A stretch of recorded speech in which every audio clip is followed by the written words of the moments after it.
व्यक्ति और सन्यासी। एक व्यक्ति प्यास से बेचैन भटक रहा था। उसे गंगा नदी दिखाई पड़ी। पानी पीने के लिए नदी की ओर तेजी से भागा, लेकिन नदी तट पर पहुंचने से पहले ही बेहोश होकर गिर गया। थोड़ी देर बाद वहां एक सन्यासी पहुंचे। उन्होंने उसके मुंह पर पानी का छींटा मारा तो वह होश में आया। उसने सन्यासी के चरण छुए और अपने प्राण बचाने के लिए धन्यवाद करने लगा। सन्यासी ने कहा, बचाने वाला तो भगवान है, मुझमें इतना सामर्थ्य कहाँ है। मुझमें शक्ति होती तो मेरे सामने बहुत से लोग मरे, मैं उन्हें बचा न लेता, मैं तो सिर्फ तुम्हें बचाने का माध्यम बन गया। इसके बाद सन्यासी चलने को हुए तो व्यक्ति ने कहा कि मैं भी आपके साथ चलूंगा। सन्यासी ने पूछा, तुम कहाँ तक चलोगे? व्यक्ति बोला, जहां तक आप जाएंगे। सन्यासी ने कहा, मुझे तो खुद पता ही नहीं कि मैं कहाँ जा रहा हूं और अगला ठिकाना कहाँ होगा। सन्यासी ने समझाया कि उसकी कोई मंजिल नहीं है, लेकिन वह अड़ा रहा। दोनों चल पड़े। कुछ समय बाद व्यक्ति ने कहा, मन तो कहता है कि आपके साथ ही चलता रहूं, लेकिन कुछ टंटा गले में अटका है। वह जान नहीं छोड़ता, आपकी ही तरह भक्तिभाव और तप की इच्छा है, पर विवश हूं। सन्यासी के पूछने पर उसने अपने गले का टंटा बताना शुरू किया। घर में कोई स्त्री और बच्चा नहीं है। एक पैतृक मकान है, उसमें पानी का कूप लगा है। छोटा बागीचा भी है। घर से जाता हूं तो वह सूखने लगता है। पौधों का जीवन कैसे नष्ट करूं? नहीं रहने पर लोग कूप को गंदा करते हैं। नौकर रखवाली नहीं करते, बैल भूखे रहते हैं। बेजुबान जानवर है, उसे कष्ट दूं। बहुत से संगी साथी हैं जो मेरे नहीं होने से उदास होते हैं, उनके चेहरे की उदासी देखकर उनका मोह भी नहीं छोड़ पाता। दादा परदादा ने कुछ लेन देन कर रखा था, उसकी वसूली भी देखनी है, नहीं तो लोग गबन कर जाएंगे।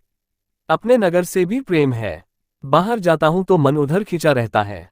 अपने नगर में समय आनंदमय बीत जाता है, लेकिन मैं आपकी तरह सन्यासी बनना चाहता हूं, राह दिखाएं। सन्यासी ने उसकी बात सुनी, फिर मुस्कुराने लगे। उन्होंने कहा, जो तुम कर रहे हो वह जरूरी है। तुम सन्यास की बात मत सोचो, अपना काम करते रहो। व्यक्ति उनकी बात समझ तो रहा था, लेकिन उस पर सन्यासी बनने की धुन भी सवार थी। चलते चलते उसका नगर आ गया। उसे घर को देखने की इच्छा हुई। उसने सन्यासी से बड़ी विनती की, महाराज मेरे घर चले, कम से कम 15 दिन हम घर पर रुकते हैं, सब निपटाकर फिर मैं आपके साथ निकल जाऊंगा। सन्यासी मुस्कुराने लगे और खुशी खुशी तैयार हो गए।